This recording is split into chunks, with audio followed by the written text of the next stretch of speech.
Thank you. Thank you everyone for attending. This is a wonderful piece of democracy we're about to enjoy, so I hope you all have a good time and come away more educated than you came in about the two of us, and I'm hoping to convince you that I deserve another term in the State Assembly. I want to tell you a little bit about what we've been able to accomplish in my first two-year term thus far. One of the things, I think we've done a great deal in the almost 2 years I've been in this office. One of the things I'm most proud of is we fought over the last 2 years, we fought and built a coalition to save career technical education, which in my day was called vocational ed. These are your practical classes that prepare kids for a career track in the skilled trades and early childhood education across a number of different areas that are critical to our economic growth.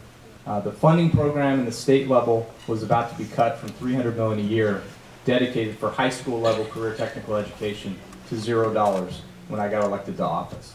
I worked in a bipartisan way with the chair of the Assembly Education Committee, Mr. Patrick O'Donnell from Long Beach.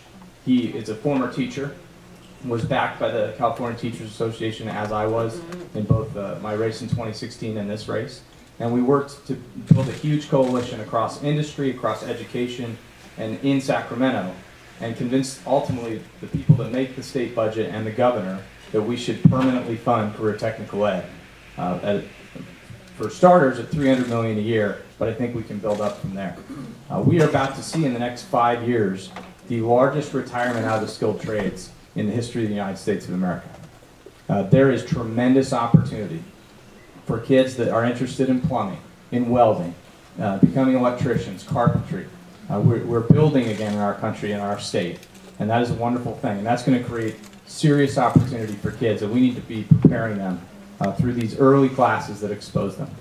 I've led in the State Assembly to fight what I believe is one of the moral issues of our time, and that's human trafficking.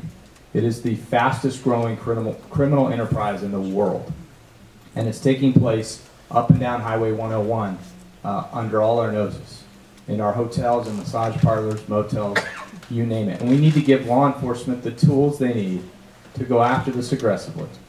We need to protect victims. I carried a bill that's sitting on the governor's desk right now that would give a 10-year protective order, the longest you're allowed under law, to a victim of labor trafficking. Right now they only qualify for a 3-year order. That means the people that traffic and abuse them can come right out of prison after serving their sentence, go back and take that person back and get them in their clutches again. We need to fight to protect victims, and we need to go after the supply and the demand side of this problem. I think it is a moral issue of incredible importance. I'm a former prosecutor, I'm a former criminal defense attorney, so I know a little bit about how these things work in the courtroom and how important it is that you are funding programs that build rapport with those victims so they have the courage to testify against their abusers. Those are two areas that I'm incredibly proud of what we've been able to accomplish so far. I've tried to be a common sense voice for public safety, a voice for public education. I'm a strong supporter of our public schools. I'm a public school product, born and raised in Tascadero area, Tascadero High School product.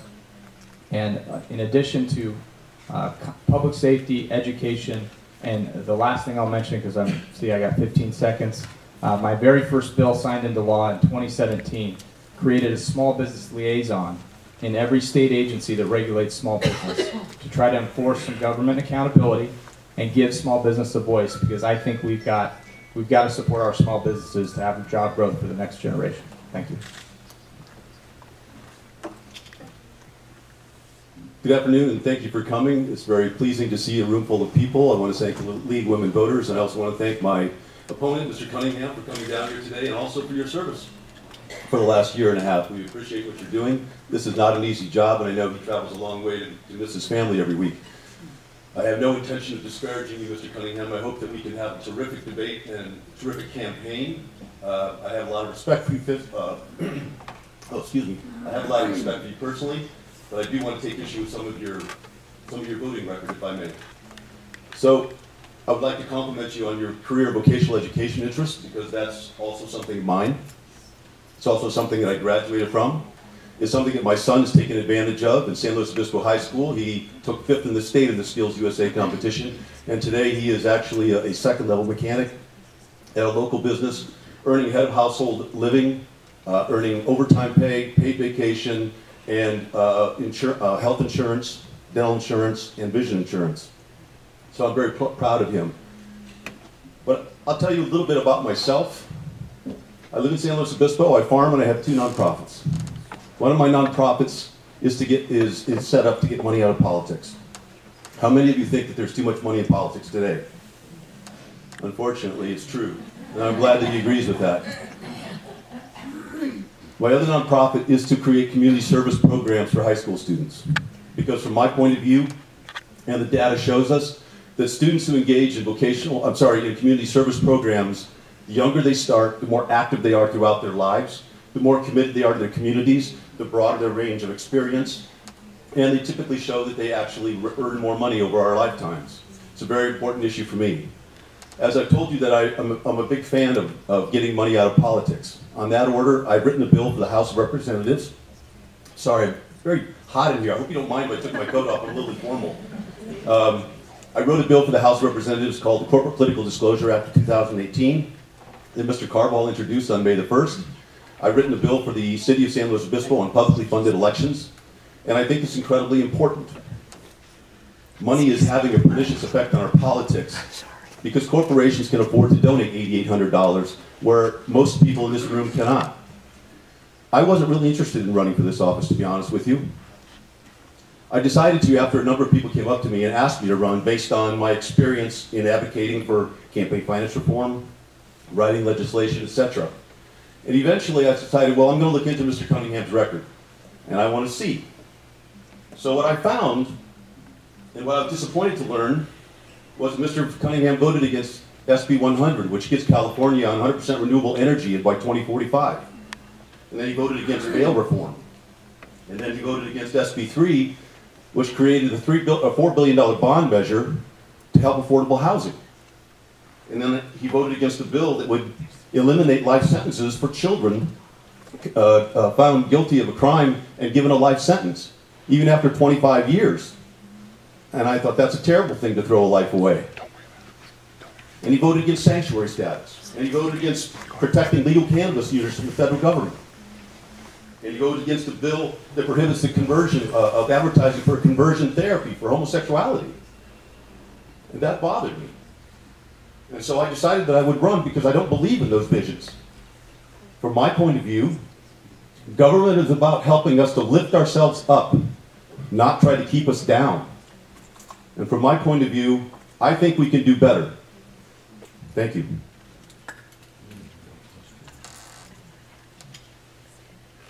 Thank you. Now we will begin our questions. I will reiterate the first question again, and Mr. Cunningham, we ask that you address it first, and you will each have 5 minutes to respond.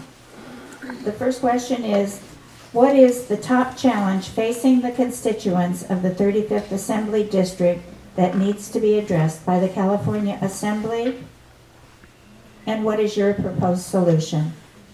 Mr. Cunningham? Thank you. So that was a question we got ahead of time, and I'm glad for it because it's hard to narrow it down to one challenge because I think we actually have a number of things, including the impending closure of the Diablo Canyon nuclear power plant, which is going to take 10% of our state's energy, 10% of our entire statewide portfolio, carbon-free, which is produced at that single plant, and it's coming offline in 2025. I think we are going to see an enormous economic hit because of that, potentially, if we're not intelligent about how we mitigate that.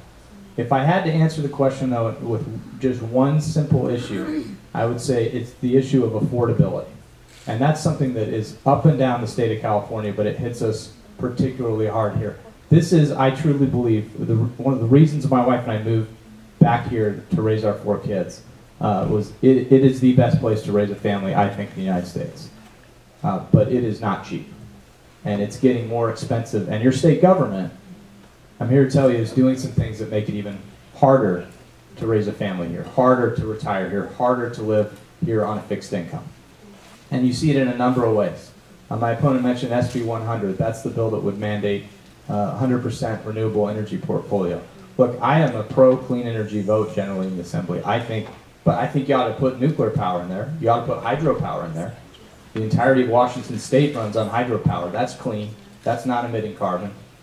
I crossed party lines to support the cap and trade extension. I was only 7 Republicans to do that.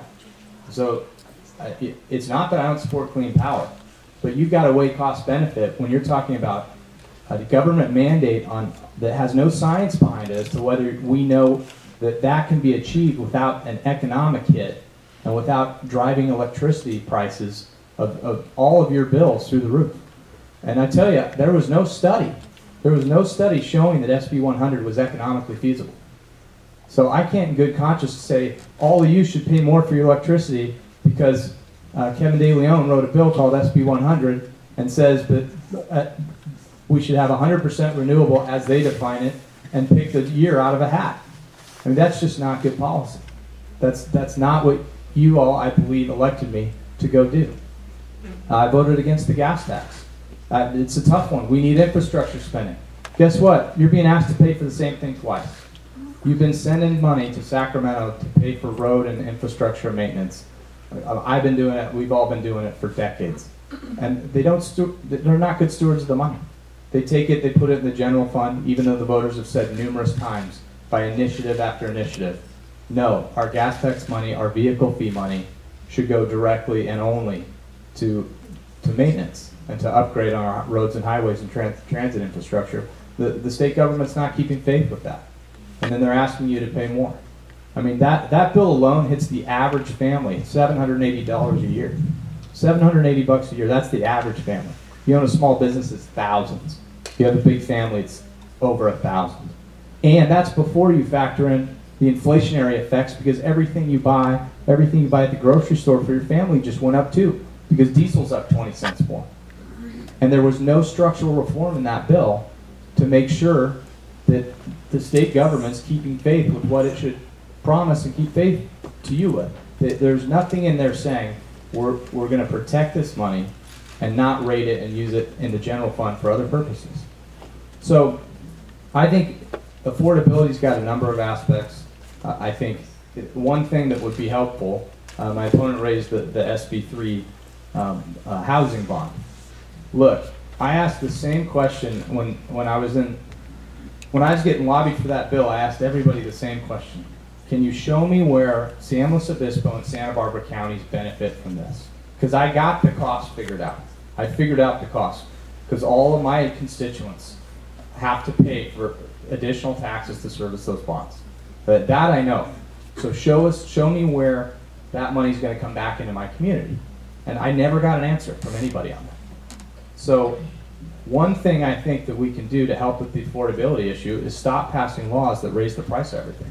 Stop passing laws that raise the price of your electricity, the price of your gas, the price of your food, the price of college. And as far as housing affordability, which is probably among the biggest culprits in this equation, we got to build. We got to build smartly. I'm not saying we should make the Central Coast look like Orange County, but we have to add some supply. I mean, the economists estimate we have 1.8 million units short of what we need for our present population. We're just not building, and there's a lot of laws that are standing in the way of us catching supply up with demand in our housing market, and it's really hurting people. Thank you, my time's up. Well, first of all, I would like to ask a question here in the room, because we heard Mr. Cunningham say that human trafficking is the moral issue of our time. So I would like to see a show of hands from all of you here today of who is for human trafficking. Nobody. No one. How about that? Now let's see a show of hands of people who think we need to do better with health care. Now let's show a show of hands of people who think that we're not doing enough for health care. How many people think we need to have affordable housing, as Mr. Cunningham says? How many people think we need to get money out of politics? Mr. Cunningham, these are the moral issues of our time. And I respect that you're working hard on an issue that you find important, but to me that's tone deaf. That's tone deaf of what Californians want. And I also want to take umbrage slightly with your characterization that you might be an environmental candidate. And I'd like to read off for the audience here some of his sponsors or his contributors. Western Propane Gas Association, Sempra Energy, Monsanto, BP, Tesoro Companies, California Resources Corporation, Exxon Mobil, PG&E, Edison International, Phillips 66, etc., etc. Which leads me to the moral issue of our time, which is democracy is broken. And the reason that it's broken is we have this flood of money into our campaigns. And he's doing everything legally. I don't take issue with him on this. But 91.5% of his money is coming from corporations and political action committees. So when you're driving down the road seeing these big ranch signs, just remember that 9 out of 10 of those are being paid for by the Koch brothers, by Monsanto, by Philip Morris Cigarettes, by companies that we don't necessarily think are great contributors or citizens of our community. Now, I've written a lot of bills and a lot of stuff on public financing of elections and about getting money out of politics. Because you see, what it does, even if it doesn't influence our representatives in an actual quid pro quo way, it alters who we put up for election to begin with, because most of us don't want to sit around begging for money. And there's a conflict of interest when people who are running for public office must seek private donations. And corporations build into the framework of their business to be able to contribute to candidates. In my particular race, and again, I respect Mr. Cunningham, but his average contribution is $2,300, and most of that is from corporations that are outside of our district. In contrast, I have twice as many individual contributions from people like you. The only exception is that I have a couple of unions who've contributed to me, who are comprised of people who are trying to push back when the Janus decision makes it even more difficult to belong to a collective bargaining organization. We must get money out of politics because it taints the entire system. And even if the person who is our representative makes every decision independently, it undermines the faith of our constituency because there is the appearance of corruption. How many of you have heard somebody say or said yourself, throw the bums out? How many of you have heard them say, he's a politician, you can't trust him? Now, I'm sure Mr. Cunningham is a very honorable guy, but when he talks about pushing back against SB 100, which is trying to get California onto 100% renewable energy, which is almost 30 years away from us, and lots of technology is going to change, and he says he can't figure out why we should pay that extra money, I'm sorry, but it leads me to believe maybe he's being influenced by the Koch brothers and by Phillips 66 and Chevron and Mobil and Exxon, etc. And maybe he's not. But it undermines our faith in our institutions of government. The problem is that each of us is imbued with a sense of gratitude. And when I must go out and raise money, if any of you here, if I were to give you $100, you'd think better of me. You would. What do you think we candidates feel when somebody gives us money? We feel gratitude because you're helping us. And that gratitude is what leads to influence and the willingness to hear the rhetoric of somebody who wants something on the other end. Mick Mulvaney, who was the federal budget director, said a couple months ago in the New York Times, when I was in Congress, there was a hierarchy. If somebody wanted to talk to me and they hadn't given me money, I don't speak to them. If they had given me money, I might speak to them. I'm here to tell you, our democracy needs a serious reconsideration of money in politics and have public financing of elections. Thank you. Alrighty, again, each of you has 5 minutes to address this question, and that question is, in light of the ongoing drought and increased fire dangers, what changes do you propose to mitigate these issues? Thank you. It's rather amazing how fires can be both so life-giving and life-threatening at the same time. And of course, that's the conundrum that we must live with fires in California. Oh, sorry. Can you hear that now? Yeah. All right, thank you. There was an interesting article that state reporter Dan Krieger, I think it's Krieger, is his name Dan Krieger? that's in the Santa Maria Times just yesterday, talking about how this was the most progressive session of legislature that we've had in a long, long time. And I think it's terrific, some of the bills they passed. One of them, I think all of you can be quite proud of your representative, State Senator Hannah Beth Jackson, because she wrote and passed a bill, which I'm pleased to know that Mr. Cunningham voted for, called SB 1260, which is a bill that intends to help with prescribed burns across the state. So let's talk about what the issue is, because the issue specifically has to do with the intensity of the fires and how much they burn and where they go.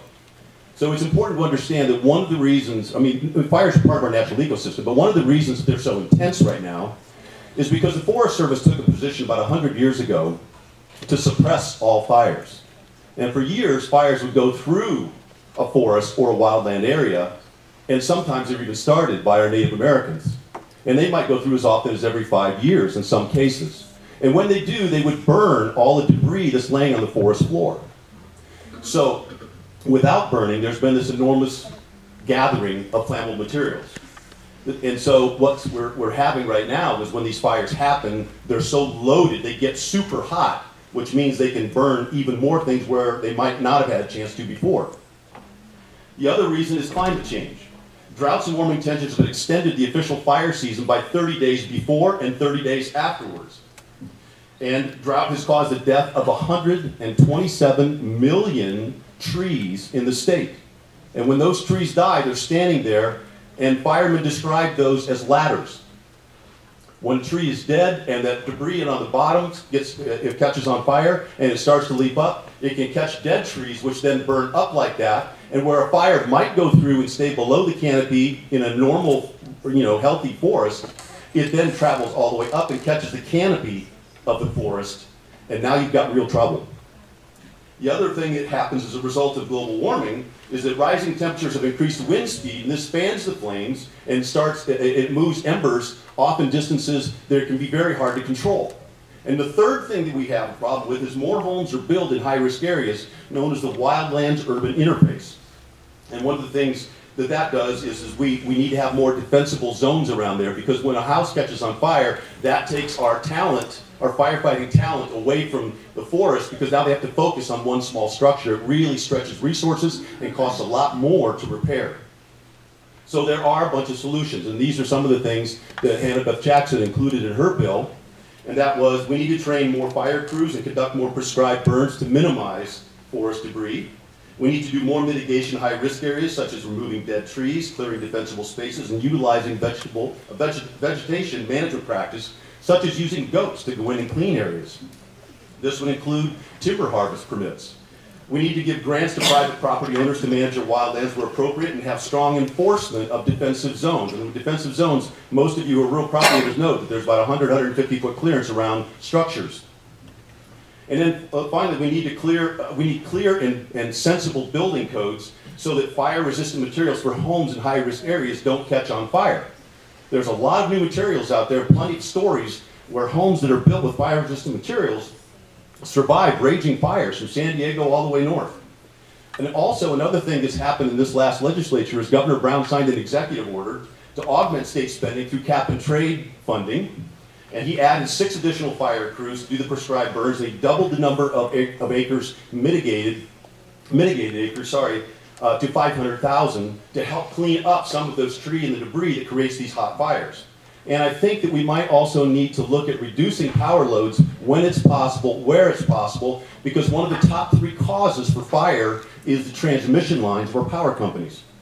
And I only have a short time, so let me finish with something. It may seem contradictory, but we actually need to plant more trees. One of the reasons for this that most people don't understand is that forests serve as a biotic pump. A biotic pump is where trees that are evapotranspirating are basically sweating. And it's creating the effect of a swamp cooler, causing cool air. That cool air creates a vacuum in the atmosphere and draws in ocean moisture and condensed moisture from other areas from as far away as thousands of miles and brings more rainfall. And we need more rainfall in California. I wish I could go on about that. Thank you. Thank you. I think there's 3 major components to a successful fire strategy. The first most probably the most important thing is that we've got to be proactive. I agree with him on this point. We've got to be proactive about clearing out dead trees and vegetation. Because of the droughts, because of the streak of hot years, we have 129 million dead trees in California forests. That's the most in history since they started recording it. I have no idea how they come up with these numbers, but I have it on good authority. 129 million dead trees. That's a lot of kindling, right? And with heat, and it doesn't take a whole lot to have fires, and we're seeing fires, the devastation of these things. We had the Alamo fire, the Thomas fire, we had the Whittier fire here in the district. The Northern California fires are unbelievable devastation. The loss right now to property alone for the Napa fire is estimated to be $7 billion. I mean, that's incredible. And I mean, the loss of life is tragic. So I've been part of a group that's been working on this in the Assembly. We negotiated some funds. One thing that you always run into whenever you're trying to say, okay, it's one thing to have a great idea, let's be proactive, let's clear out dead trees and be more intelligent about managing our vegetation. But then how do you pay for it? And so some of us, when we were in the cap and trade negotiation, we said, look, you can prove as a scientific fact that one of these massive forest fires dumps as much carbon in the air as all of us driving automobiles in the entirety of the state of California for a year. I mean, these are massive. So what's the best bang for our buck if we're looking to reduce carbon emission and protect property and protect life is to dedicate a dedicated funding source to going in and paying for clearing out dead trees and such. So I'm proud to say that's something that this legislature has been doing over the last 2 years in a bipartisan manner. Right now we have $200 million a year for the next 5 years out of the greenhouse gas auction fund is going to proactively managing our forests and vegetation. I think that's a big win. I think it will make a big difference. The second component, I think, to a successful strategy is supporting our firefighters. I've been endorsed, just recently announced this year as well as 2016 by the California Professional Firefighters. And I'm really proud of that. I mean, a lot of my friends, some of my best friends in the world are firefighters. These people, you know, they retire. The cancer rate for firefighters is unbelievably high. I mean, they risk their lives for us. They run towards the danger while we run to safety. And in a lot of ways, we gotta be there for them. And that's supporting them with equipment, and that's supporting them, you know, with fair pay and a successful or a comprehensive retirement package. I think having more resources devoted to fire so that we've got people on hand when these fires kick up to respond quicker and more effectively is a tremendous and very wonderful investment of public dollars. The last thing on the drought piece is, look, we've got to be masters of our own destiny on the Central Coast and water. I mean, the only thing holding us back as a region, I think, is figuring out the puzzle of the water supply. Because we've got tremendous agricultural needs. We've got the normal demand for housing and for people to live their lives. It's a precious resource, and it's really hard to make more of. I think there's a lot of components to that. I like pursuing ocean water desalination and brackish water desalination. That technology has wonderful potential. There's a desal plant I've toured at Diablo Canyon. Once Diablo gets decommissioned for the power plant side, they don't have any intended use for a desal water plant that they have there. Why aren't we hooking that up with a short pipeline to Lopez Lake, recharging the lake and the aquifers? I mean, there's some very simple things that wouldn't cost a whole lot of dollars. That would cost a lot for you and I, but it wouldn't cost a whole lot of dollars, and the state and the locals and private companies could partner up and really do a lot of good for our water supply. My office has helped 4 different localities so far. It's Paso Robles City, Templeton Community Services District, City of San Luis Obispo, City of Pismo Beach, get Prop 1 water bond financing for wastewater treatment plants. That's another thing. We got to recycle more. I mean, a lot of wastewater, you don't have to treat it to the same level to make it drinkable. You can use it for agriculture use much more cheaply. So those projects are breaking ground, and I'm really proud of that. That's something we need to do more of. If we can be masters of our own destiny for water supply on the Central Coast, the sky is the limit for us economically.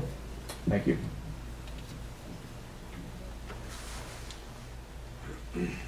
Thank you. Okay, now we've reached the part in the evening where we're going to take about a 15-minute break. Hopefully you have written out some questions. We will begin with you, Mr. Ostrander, first, and I'll repeat the question twice. Does that make sense? Yes. Do you support single-payer health care? Do you support single-payer health care? I do. Thank you very much for that question. 62% of Californians believe that we need to have a Medicare for all system.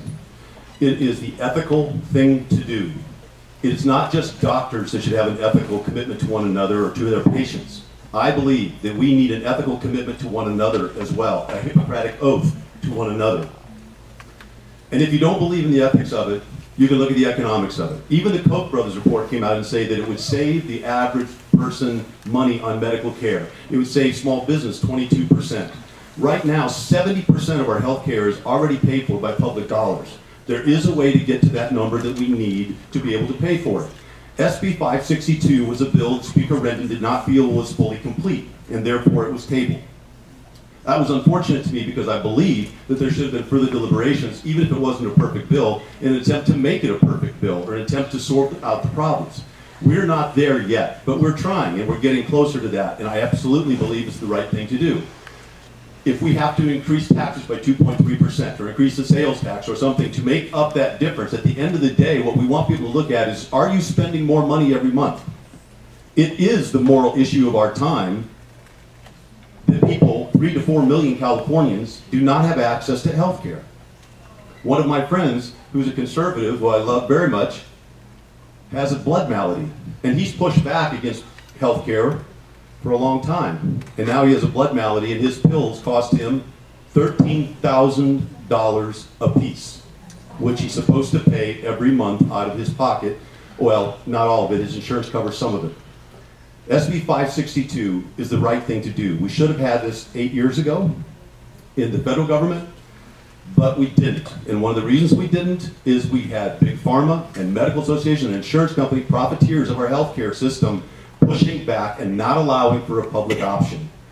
Americans everywhere agree that medical care is too expensive and not spread around to everyone. We have a two-tiered system in this country, and we can change that, and we must. Thank you.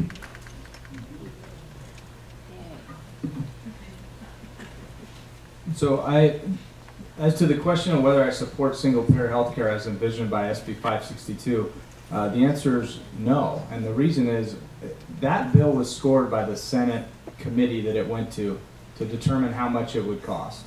SB 562, the single-payer healthcare bill that my opponent's talking about, was scored at costing $400 billion a year. That's billion with a B. The entirety of the state government in California is about $140 billion. So it would be over double the entire budget of the state government.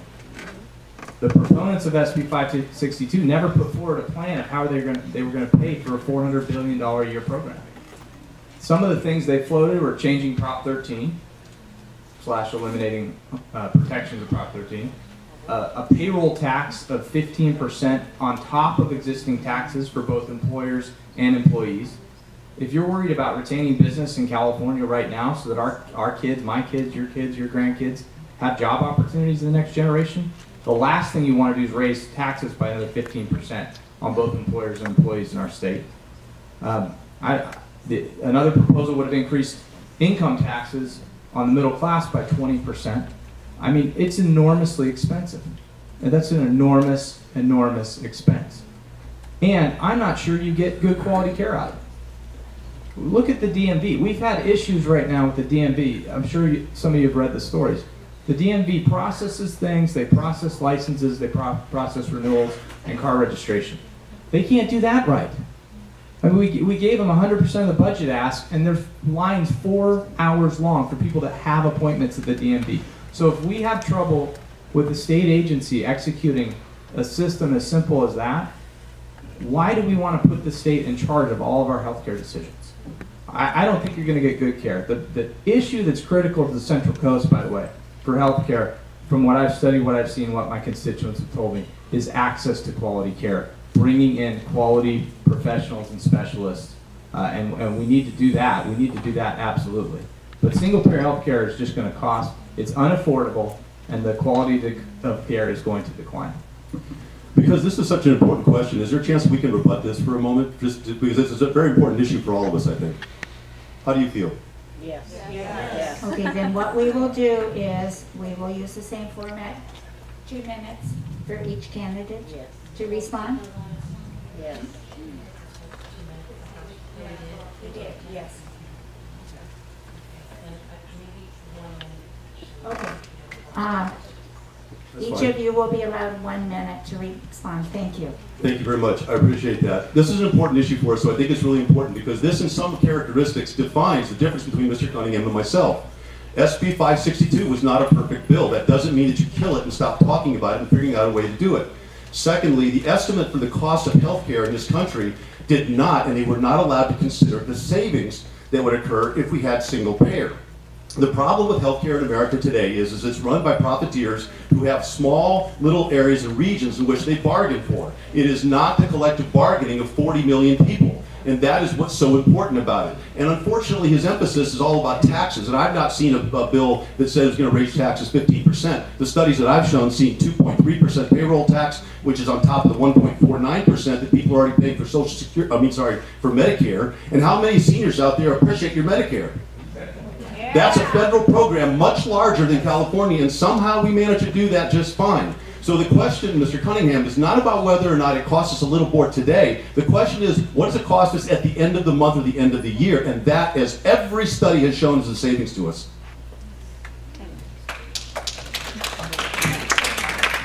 Yeah, that's just factually false. The studies that, and I looked into this issue in great detail. There is no way you pay for a $400 billion new program in California with a 2.3% tax increase. That makes no sense. There's no possible way. By the way, to get $400 billion, the proponents, and I met with in my office some of the proponents for SB 562. We had a great meeting, exchanged ideas. I listened to everything they had to say. I went back and read their PowerPoints. And they assume you can get $200 billion of the $400 billion you need by getting the federal government to give us waivers to opt out of Medicare. There's no way that's going to happen. And so we're going to end up double taxed. I mean, if he had his way and he got up there and voted for this bill and it became enacted, if they could figure out how to pay for it, we would just all pay Medicare payroll taxes, and then we would also pay the additional taxes for the California single payer system. And by the way, if you've ever tried to get a specialist in this area, I mean, you got to drive a long ways. It's a 2-hour drive sometimes for people with pediatric special needs. We need to bring those folks closer to here. I submit to you that's probably the #1 challenge for healthcare in our area. Thank you. We'll change topics now. And Mr. Cunningham, we ask that you address this first. According to the California Farm Bureau, 69% of California farmers are suffering a labor shortage. According to the Santa Barbara Growers Shippers Association, $13 million in crops rotted in the field in Santa Barbara County in 2017 without enough labor. Specifically, what will you do to address this problem? How will you attract labor for agriculture? You want me to repeat it? No, that's fine. Thank you. So there's certain things you can do on the state level. Before I got to the legislature in 2016 and 2015, they passed a bill called the Ag Overtime Bill. And on its surface, it sounded like a decent thing. Pay people, if you have them work over 40 hours a week in agriculture, you have to pay them overtime, time and a half. The problem with that approach is that it's seasonal labor. That you can stack up a lot of hours and earn a lot of money during harvest, but then there are parts and times of the year that you don't have the opportunity to make as much. So a lot of the folks doing that work actually wanted the ability to work as much as they possibly could. And a lot of employers were saying, well, look, this overtime bill makes me, now I have to do swing shifts. Instead of having one crew that works 50 hours a week, I have 2 crews that work 25 hours each, because that's the only way I can afford to have my harvest done. So a lot of things Sacramento does in the name of trying to help a group of people, which is a worthy endeavor, it actually has the opposite of the intended effect. And that was one such example. So on the federal level, which I don't serve in federal office, but if you were asking me just in the abstract, what's the fastest thing you could do to cure an agriculture labor shortage, I would say take the guest worker visa program and grow it to whatever size you need to meet the demand. We could probably make that program could probably be 10 million spots. And we would probably be able to fill those spots. And then you've got people in the system, you know they're here. If they do something illegal or commit felonies, you know that. You make sure they're paid fairly, make sure they're treated fairly. I don't think it's a good system that we have now in a lot of respects where people are sort of half in the shadows and half not. We've got big demands for labor, and I think we should have a federal guest worker visa program that is sufficiently large to meet that demand. Now, but again, that's a federal issue, and I just don't have any power to change that in the state assembly. Thank you for that question. I think it's a very appropriate question given that we're here in Santa Maria where 1 out of 5 jobs here is related to agriculture. And I happen to be a farmer. And my family has used migrant labor going back to the 40s and 50s. Not necessarily here, but in Michigan and Indiana. Those are some of the hardest working people I've ever met. And secondly, I think it's very important that we understand that in the United States we have a cheap food policy. A cheap food policy means we don't want to pay a lot for our foods.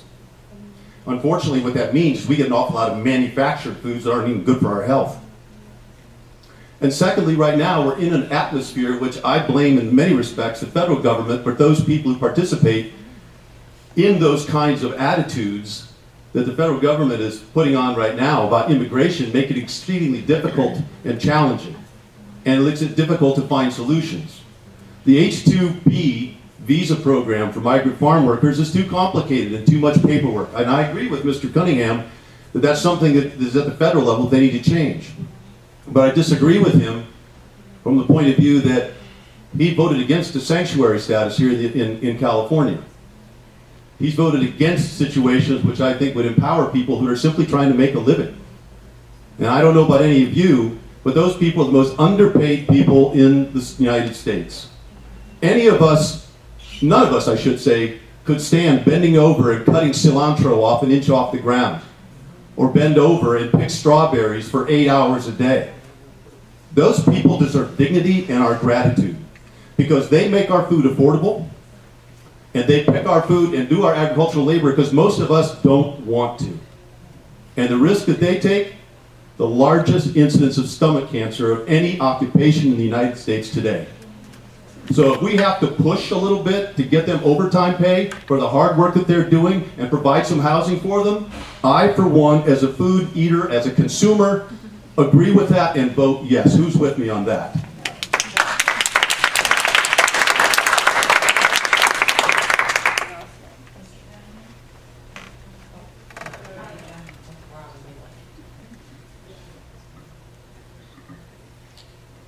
Sorry.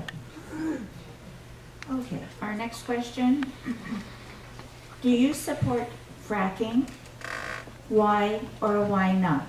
Do you support fracking? Why or why not? I think that question is for me to start, right? Yes. All right.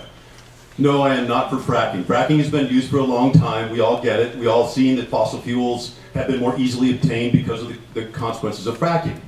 I think it's a nice coincidence to point out that Mr. Hinkie over here, who works for Mr. Cunningham, is leading the No on Measure G campaign in San Luis Obispo County, which has to do with banning new oil wells in San Luis Obispo County. Fracking can be dangerous. In places like Oklahoma and Pennsylvania, we've seen a 400% increase in seismic activity. We've also seen that there's a lot of waste in wastewater. Sometimes you do it through steam injection.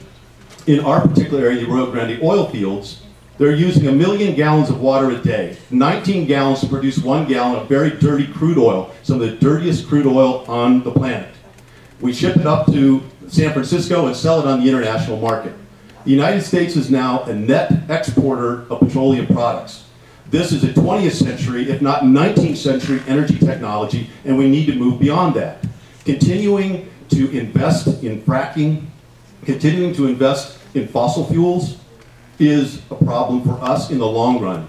We need to make that commitment to get to alternative energies. And again, I accept his reasons for voting against SB 100, but I have found that when you try, as an American, to do something, a very difficult task, like getting to space in the 1960s, which my father was one of the engineers on, with nothing but a slide rule in a pocket holder like that, and we managed to put a man on the moon, we can do things like that. We can do this. We can get to renewable energies, and the faster we wean ourselves off of that and stop this damaging, environmentally destructive technologies and move to that renewable energy, we'd all be healthier. We'd have less carbon in the atmosphere, and we'd switch to fuels which are cleaner, and we wouldn't have so many kids next to freeways with asthma. And we wouldn't have so much pollution in the ground that's heating us up and helping us to create these wildfires we talked about earlier. No, I don't agree with fracking. I understand we're on fossil fuels, but we must wean ourselves from them. Thank you. So I just wanted to clarify one thing at the outset. I don't have any employees on the No on Measure G campaign. I don't know where that is coming from. I do think it's important to understand when you're looking at both the Measure P campaign in Santa Barbara County, which a lot of you in this room probably remember quite well from TV ads that I understand were running constantly for a couple years ago, and the San Luis Obispo version of that is going to be on the ballot this year, Measure G. I think you have to be careful to analyze this to see whether the campaign is actually doing what it's saying it wants to do. It's one thing to say we want to ban fracking. Fracking's sort of a bad word. There's some negative associations with that. I've been told by people in the industry that fracking is not being done on the Central Coast. That's not something that is needed to be done here on the Central Coast. And what these campaigns are more geared at is sort of a backdoor shutdown of the energy industry as a whole. Now, read the measures carefully if you live in San Luis County. Most of you probably don't, but I mean, I think you got to study it very carefully to see whether you're getting what you're told you're getting with that. Because look, the energy industry employs a lot of people. I fully suspect and hope that by certainly 2060, we're going to be mostly driving electric vehicles. We still have to produce and generate the electricity and install charging infrastructure and redo all our highways. And there are a lot of things that have to be built up that we don't currently have, and that's going to take time. It's going to take money. You also need an affordable electric vehicle. Man, I like Elon Musk. I read a biography about him. I think he's a fascinating guy, and I sure would like to drive a Tesla. I think they're pretty cool. I can't afford one. I mean, we got to take time for the technology to come down to the point where it's affordable. You get a range of 300 miles with an electric vehicle, a minivan, so people can put kids in it, that costs, $30,000, $35,000. I think when we're at that point technologically, you're going to see the market take over, and you're going to see some change. But we still have to generate the power, and in the meantime, we've got an industry that is actually one of the foundational bedrock industries of the North County economy, and that's energy, and I don't think we want to drive all those jobs out tomorrow. Can we have another chance to respond, please? No, I've already answered. I want to be fair, but if it's possible, I also think this is a very important issue. I'll give you 30 seconds. How about that? And Mr. Cunningham, am I wrong or right that that gentleman over there used to work for you as your communications director? Okay, so I wasn't lying. I wasn't making that up, but I think that's important. And he's here today, and I respect the fact this is America, and we all have differences of opinion. He has the right to do that. I went over and said hello to him earlier, and I'm sure he's a fine man. But I wanted to point that out because I think it's important. I also think it's important that there's a lot of deception around this issue. Fracking is not what's being done in San Luis Obispo County. I know that. The question was, do you believe in fracking? And so I answered that. What they're talking about is a steam injection process, and what we're concerned about is polluting the water, the underground aquifers. That's what's so concerning to us. Okay, so if we're in agreement that fracking's not being done on the Central Coast, then I think that answers the question. Whether I support it in North Dakota or something, I don't. What does that matter? Just the fact is, we need an energy policy that's realistic, that balances appropriately over time. The transition I think we're going to see towards alternative energy, towards electrification, but does so in a way which SB 100 did not, by the way. It had no off-ramps for recession. It had no safeguards for your pocketbooks. And I wanted that in there, and had that been in there, I would have gladly supported that bill. Thank you.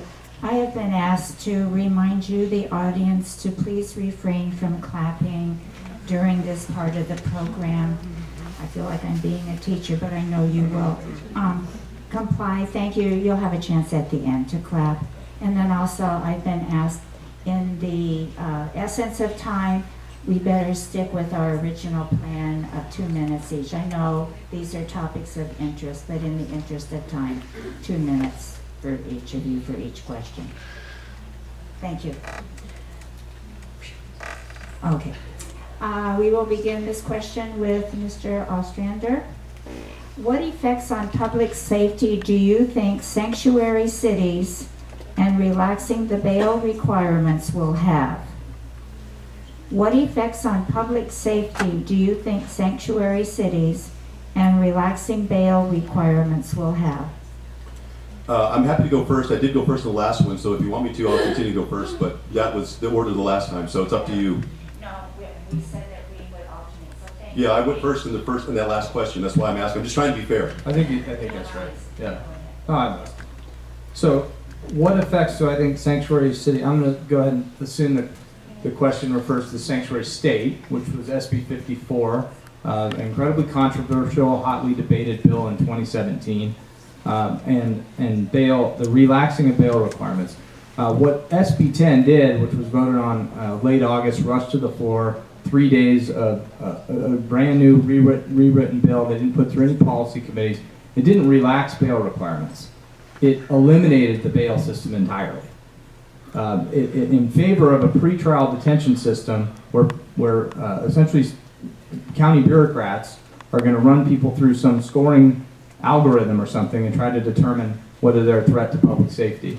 There's 2 major problems with that. From a constitutional perspective, the ACLU and the NAACP, who were pushing the drive to the bail elimination to SB 10, they were behind that measure, actually reversed course, and the final bill that I voted on and voted against, they came off and opposed that bill. Let me say that again, the ACLU and NAACP opposed the bail bill SB 10 because they believe, and I think they're right, that it's unconstitutional. Because you're empowering a bureaucracy to hold somebody who's never been convicted of a crime.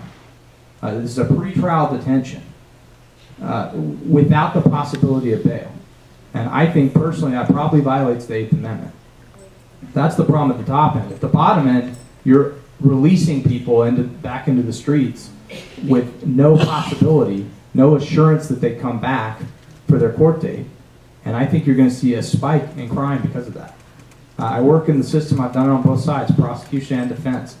New Jersey tried this, by the way. The failure to appear rate in court was so high they stopped tracking it. It was that bad. So you're going to have a lot of folks that are out of custody, out doing whatever they're going to do. And I think that's a big problem. Sanctuary state, I'll put it very simply, I think it's a misguided strategy. I think that if you want public safety, you need cooperation and coordination between federal government and local government, and sanctuary state severs that link and tells your local sheriff you cannot tell ICE that somebody's in custody, even for serious things in some cases. I think it's be bad for public safety. Thank you, Mr. Cunningham. Mr. Ostrander? Thank you. I want to say, first of all, the original SB 10 bill was a very good bill. And let's talk about the reasons why bail reform is necessary. We are one of only 2 countries in the world that have a money bail system, okay, first of all. Secondly, 62% of our jail population is incarcerated solely because they don't have the money to pay bail. That's a 2-tiered legal system in this country. If you have money, you get out. If you don't have money, you rot in jail until the legal system can get to you, which could be months. And too often we're seeing people plead guilty for things that they did not do or may not have done simply to get out of jail. That's costing taxpayers $5 million a day to house all these people. The second thing is very important is, I would think as an attorney, Mr. Cunningham would be more concerned about the fact that it's institutionalized racism. People of color pay 3 times as much bail as he or I would if we were in jail and accused of the same crimes. SB 10, the version that got passed, is not the same bill that I wanted, and I agree with him that ACLU turned on that bill, as did the Human Rights Watch as well, who was one of the original people that were pursuing that bill.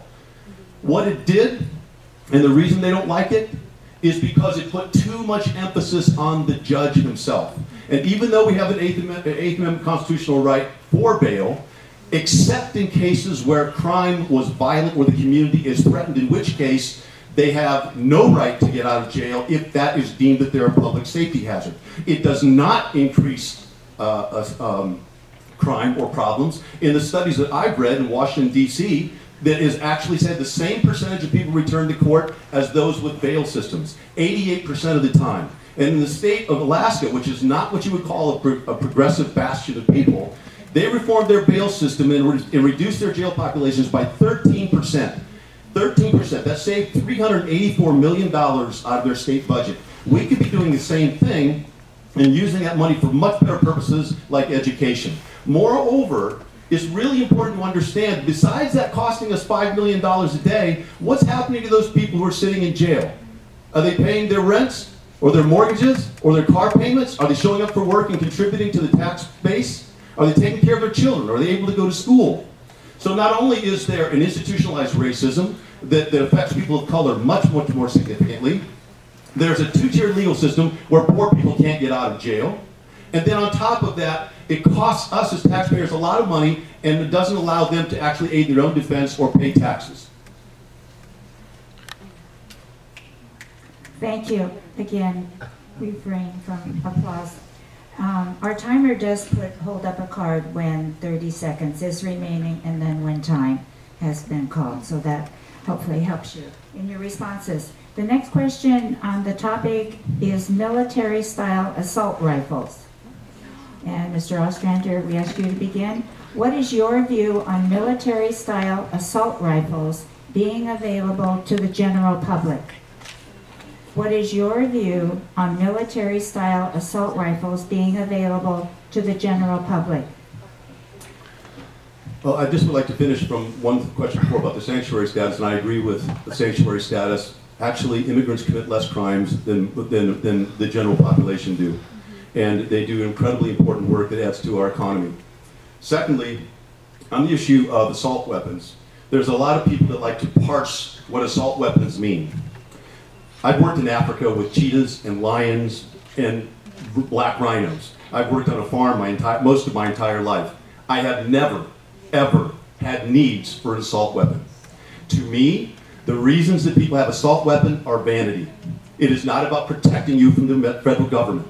You have much more enemies in our corporations that are running our political system and polluting the food that we have, and polluting the water, and polluting the air than we're ever going to have facing a rogue federal government. So I don't see that there's this need for assault weapons. And to be honest with you, most of our beliefs, whether you're progressive or conservative on this issue, we align. We've already agreed we don't deserve tanks, bazookas, even nunchucks, machetes, even switchblades. We all have recognized that they can cause harm and damage to a community. So why is it that we would allow somebody to put a clip into a gun that fires off around a second and kill 56 people, or I can't even remember how many people that was in Las Vegas. I think you were there actually in Vegas, weren't you, Mr. Cunningham? Terrible, terrible tragedy. There's no reason for that. And you, with your little assault weapon, is not somehow going to keep the government at bay if the government wants to come after you. It's such a silly argument to me, especially when there's so many more pressing needs. Now, California does have a ban on assault weapons, but they have a limited ability for some people to acquire them who are gun shop owners, and some people who've had them in the past. But people who have guns are 22 more times more likely to die of violence from a firearm than those who don't. I, for one, do not believe that children in school should have to go to school and be afraid. Yeah, so with the term military-style assault rifle, if that means what I think it means, what my conception of that is that we're talking about fully automatic weapons. then no, I don't think people need fully automatic weapons. The federal law has prohibited fully automatic weapons since 1986. California law has prohibited that for a long time as well. I mean, those are already illegal under California law. Certain modifiers like bump stock, like what that maniac used in Las Vegas to commit atrocious carnage, that simulate or modify a semi-automatic and get it to fire like an automatic, I think those should be illegal too. In fact, I voted to ban bump stocks and to clarify the ban so it was a little stronger just a couple weeks ago. I think if you want to reduce gun violence, I'll broaden the question out a little bit. There's two components to an effective strategy. The first is people that are mentally ill, that have been taken in, for example, on a 5150 involuntary hold for a mental health problem more than one time in a year. I don't think they should be able to possess firearms for a period of time. I voted on a bill to do that this year.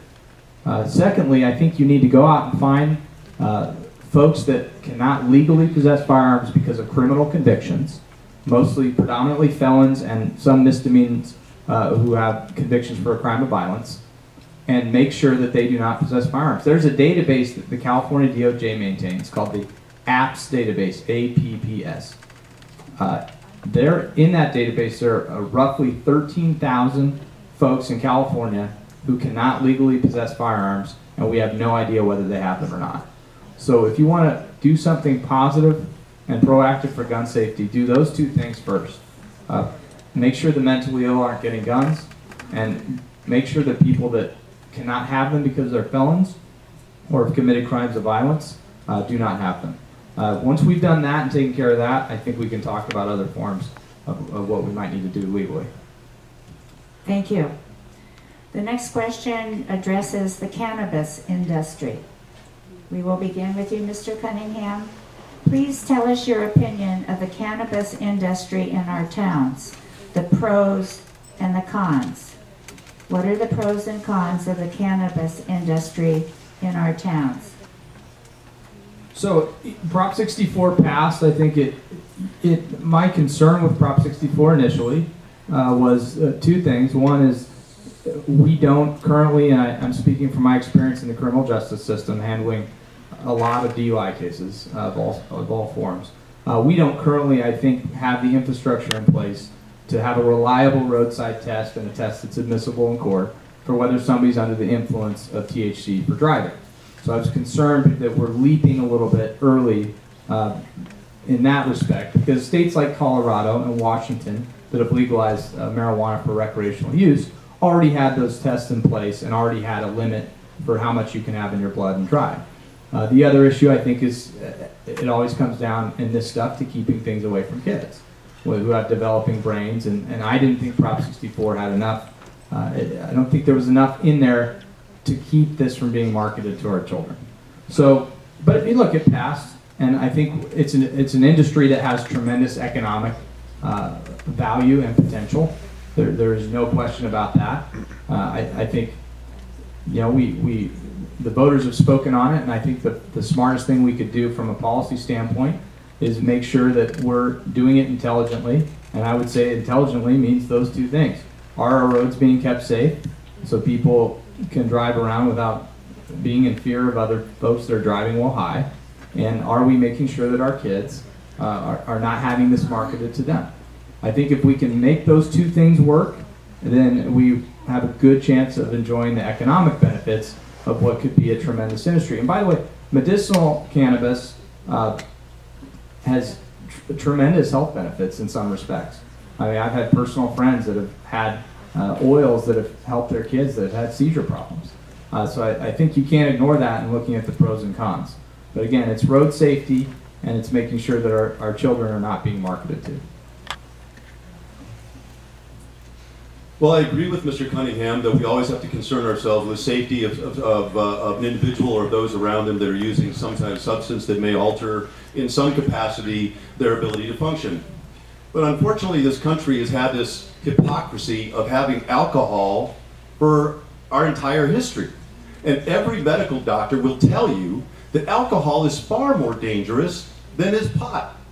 And it also has more personal medical consequences to that. especially if somebody were to use it and drive. They actually lose operating function in some cases. And so the only issue that I want to take with Mr. Cunningham on this point is that he voted against protecting legal cannabis users from federal agents. I'm sorry, Jeff Sessions is a wacko. I do not believe that marijuana is a gateway drug into heroin or something else.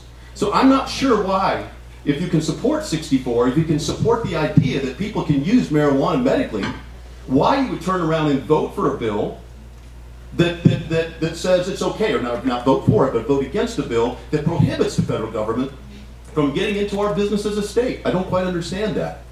So from my point of view, medical marijuana and marijuana recreationally has been a boon for Colorado's economy and some of the other states. Even in Grover Beach, where they have a couple dispensaries now, in the first 3 months produced $20,000 worth of tax revenue that can be used for all kinds of things. So it's very important. And I'd like to add to that, we still have this horrible policy where we can't let farmers grow hemp.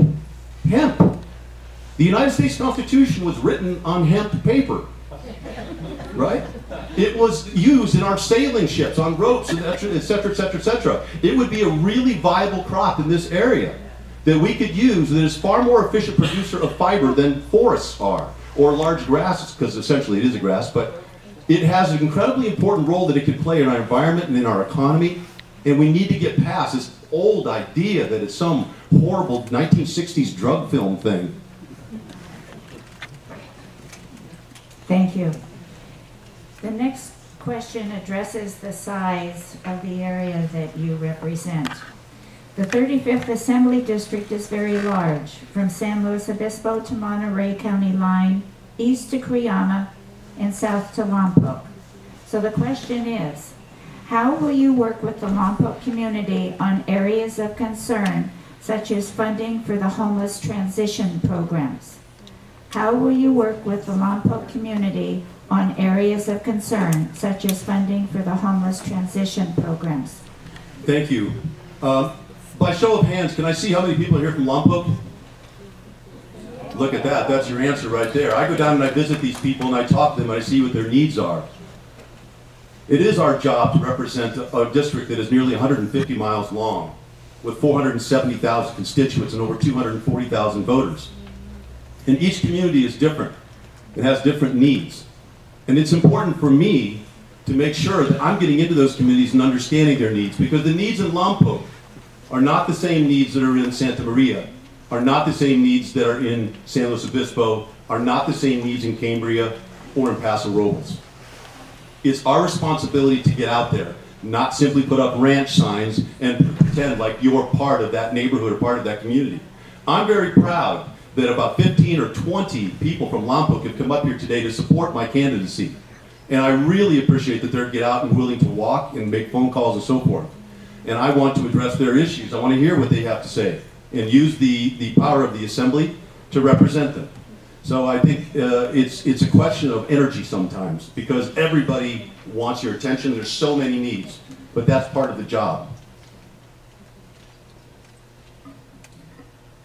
Yeah, it is a big district. It's a fascinating and diverse district. I've driven every corner of it, and it's the best district in the country. We've got 2 prisons, a state hospital, a nuclear power plant, an Air Force base, 2 National Guard bases.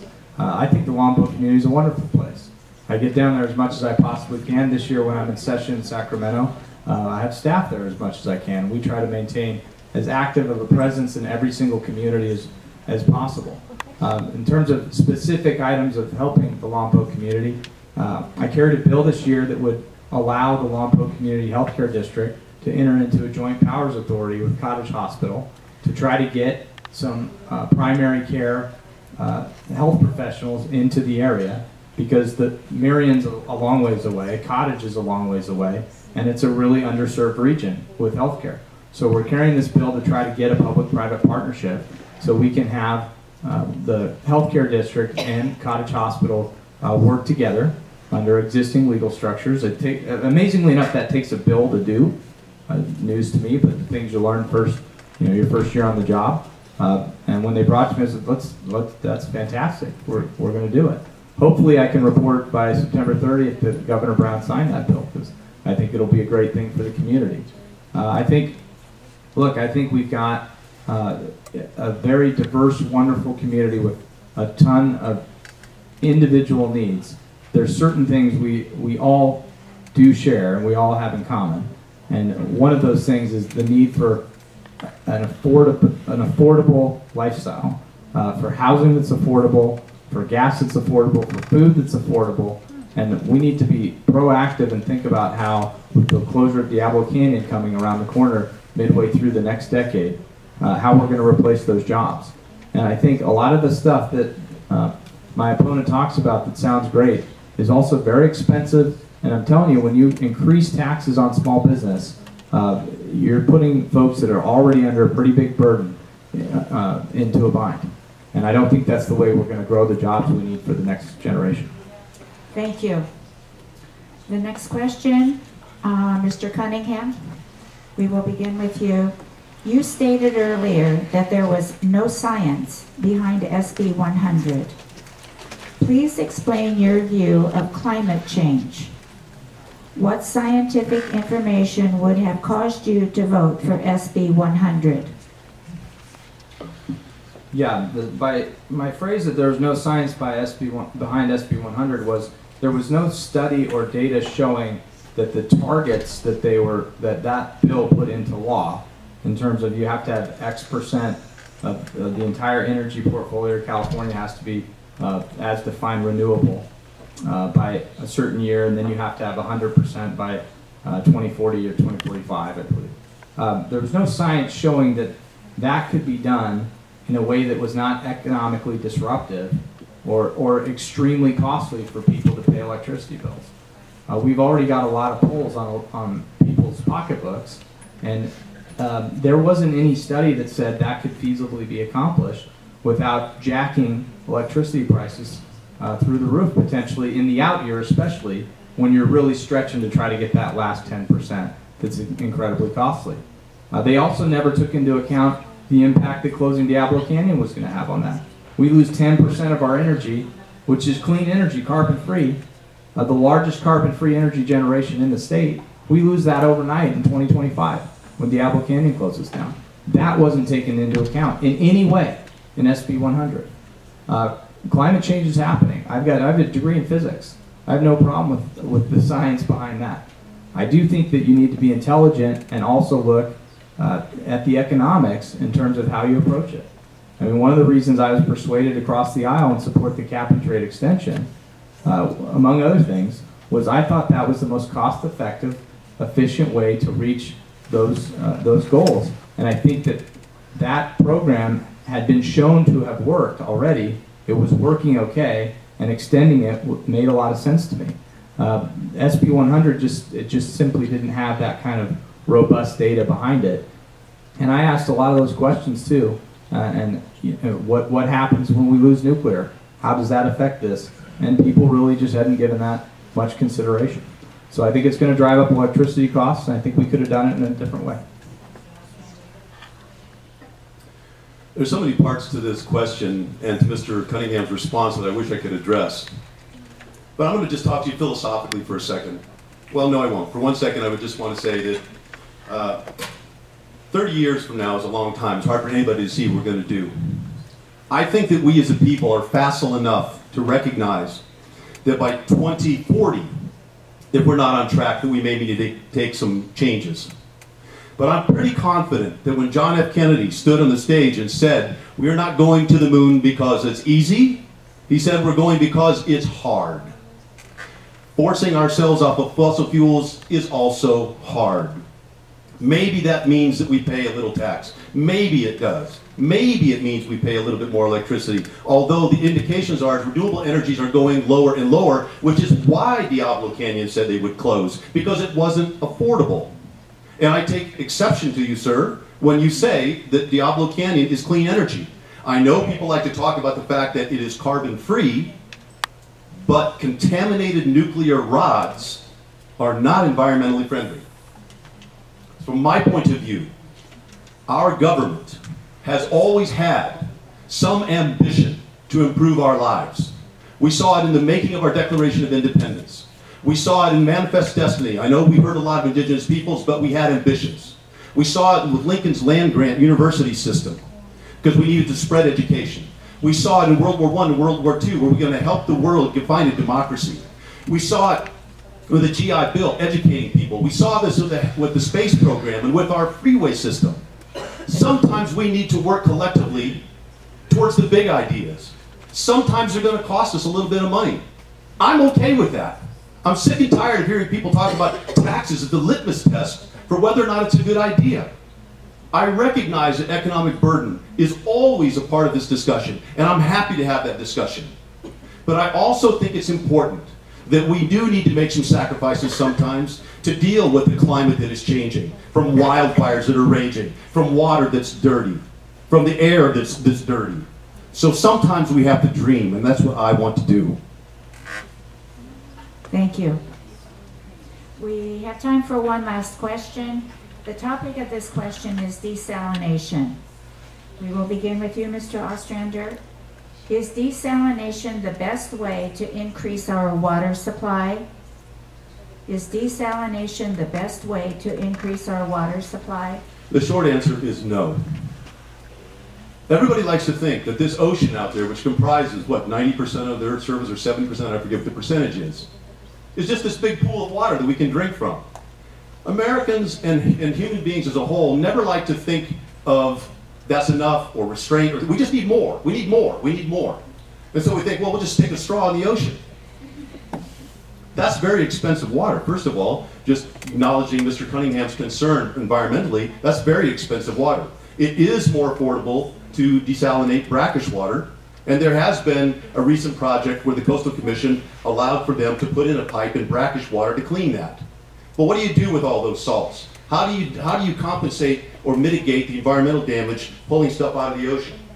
And if we actually look at the issue, how many of you know that 80% of the water we use in this district goes to agriculture? It's not for our consumption, it's for growing food. And unfortunately, when we have sprinklers just flying off in the air and then running off into our streams and polluting Osaflaco Lake, the most heavily polluted body of DET in the entire state, we need to rethink our relationship to water, and we can do that. There are two programs that we're doing in the state right now, the Healthy Soils Initiative and the SWEET program. The SWEET program is specifically geared towards water. The Healthy Soils program is helping farmers to understand new technologies to approach their farming. Do you know that if we increased organic matter by 1% in our soils, we would save 16,000 gallons of water per acre? If we increase the amount of carbon in our soils, and I told you earlier, our soils are depleted of carbon, we would hold more water so that our water doesn't hit these fields and then run off and into our streams. We're losing 4 tons of topsoil per person on the planet through erosion. And because the way we're farming is part of that. Our Healthy Soils Initiative and the SWEET programs are giving grant money in this district to the tune of about $7 million and 80 different farmers that are giving them grants up to $150,000 to help them put in sensitive water devices to limit the amount of water they're using. Excuse me, thank you. Is it the best, is desalination the best way? I don't know. I mean, it's part of, I'm kind of an all of the above strategy guy when it comes to increasing water supply. 80% I think of water for ag use sounds about right, but you know what? It's the mainstay of our Central Coast economy. I mean, it's one of the top components of the California economy, and we grow the nation's food here in California. So I'd submit to you that's a pretty good use for it. I mean, you know, so is showering, things of that sort. It's important to have water for human use. It's important for agricultural use. We've got to be smart. We've got to recycle. We've got to conserve. We've got to build wastewater treatment plants. But I think desalination has a lot of potential. I mean, the country of Israel is basically a desert, but they're on an ocean. They get all of their water from desalination. They export water, actually. I mean, this is the arid country next to an ocean. They've been doing it for years, and they've brought the cost way down, and the cost for the electricity that it takes to run desalination plants way down over time. He talks about dreaming big. Hey, that technology's got tremendous potential. John F. Kennedy, I get in my JFK quote too, said that if we could figure out desalination, it would be one of the greatest discoveries, technological achievements of all of mankind. You know, water's an essential thing for life. But desalination it holds the potential of being the only way you can make more of it. So I think it's something that we need to look at. And like I mentioned earlier, the plant at Diablo has tremendous potential for repurposing for local use. On the last thing, and I'll cover this I think in my closing because I'm almost out of time, but on the issue of dreaming big, I'm all for it. But you also need to acknowledge economic realities. People dream big in high-speed rail. You know what we've got? We've got a system that we don't have the money for, that the feds have pulled out of the funding. There's no private investment in it. The cost went from $45 billion to estimated $78 billion up to $100 billion. We're left holding the bag, and it's not high speed, it's not on time, and I don't know that we're ever going to see it. And at some point, you have to acknowledge economic reality. Thank you. Time goes by quickly. Thank you very much for answering those questions. Thank you to the audience for submitting them. We begin our last part of this evening's format, and that is the conclusion where we hear from each of the candidates to present a concluding statement. You have 2 minutes, sorry, and we will begin with you, Mr. Ostrander, first. Thank you. First of all, I want to say thank you, Mr. Cunningham, for coming and joining us here today. I appreciate that. I know you're very busy and you're away from your family a lot, so I really appreciate that you're giving us the courtesy of an opportunity to discuss our issues. Because at the end of the day, I do have a lot of respect for you. I just have a challenge to accept some of your ideas, and I think that's what this political process is all about, and why I'm so glad to see a full room of people here in attendance. I talk about 4 things. I believe they're all nonpartisan. I know that Mr. Cunningham and I can sit down and find at least 5 things that we completely agree on. But the hyperpartisanship that we have in our country today is debilitating. It's dysfunctional. It's not working.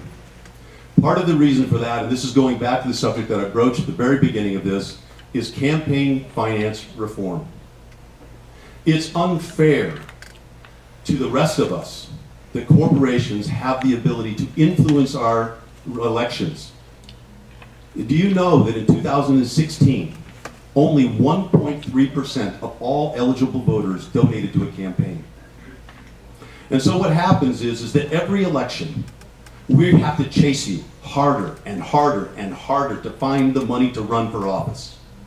In the federal government, 30–70% of representatives' time is spent on the phone asking for donations. And the more we ask you for money, the more you run away, like horses in a pasture. Anybody try to chase a horse in a pasture, it just runs, and you can't catch it. And that's the race that we're in right now, trying to raise money. Conveniently, corporations step into the breach. And again, I don't fault Mr. Cunningham for this, but 91.5% of this money is coming from corporations and political action committees. So when you're driving down the road, and you look and you see all those signs, realize that some of those are being paid by cigarette companies and fossil fuel companies and chemical companies, etc., etc., etc. And what you'll see, okay, I'm out of time, but I'd love to talk to you about this more. My material's over there on the table, and you can have my cell phone numbers there. Call me and we can chat. I'd love to talk to you. I don't care what persuasion you are. Thank you. In 2016, I don't have the exact data for you, but I just know for the record I had over 800 individual donors from our district, and I'm proud of that. So we can talk about campaign finance reform. I voted for a lot of bills to make our system more transparent already. I support a lot of those measures as well. So, but what I want to focus on in my concluding remarks is what I have attempted to do in the last 2 years and what I'm offering to you for the next 2, should the voters send me back. Look, he's right about one thing for sure. We are in an era of hyperpartisanship. You need leaders that are willing to reach across the aisle, to look at problems, to take a problem-solving approach to public policy. That is what I have done. I've done it with career technical education, supporting our kids and our economy. I've done it fighting human trafficking, which I think is just a complete evil. And we need to reach across the aisle and come up with better strategies to fight that. I've done it for public safety, and I come at that from a balanced viewpoint. I've done both sides in criminal law. When I talk about bail, I've lived that system. I've made those arguments for people to save their jobs. So that one is personal. When I talk about sanctuary state in jeopardizing all of our safety potentially because of the way that bill is implemented, I know what I'm talking about. I have been in that system. I've worked in it every day. So I will always put the Central Coast first and be an independent voice. We are going to do the right thing to support our small business. We are going to intelligently prepare for the post-Diablo future and economy. We're going to have an energy policy that I think rows in the right direction in terms of alternative energy sources, but does it in an economically viable way. And I am also proud that I have never, in my time in office, yet voted for a tax increase. We can do all these things within the existing massive budget of the state of California. We've been able to solve problems already. I'm going to continue to offer that to you. And I don't care who you are, what president you are, what governor you are, what party you're from. If you want to put the Central Coast first and do all the things that I want to do, I will work with you every day. Thank you.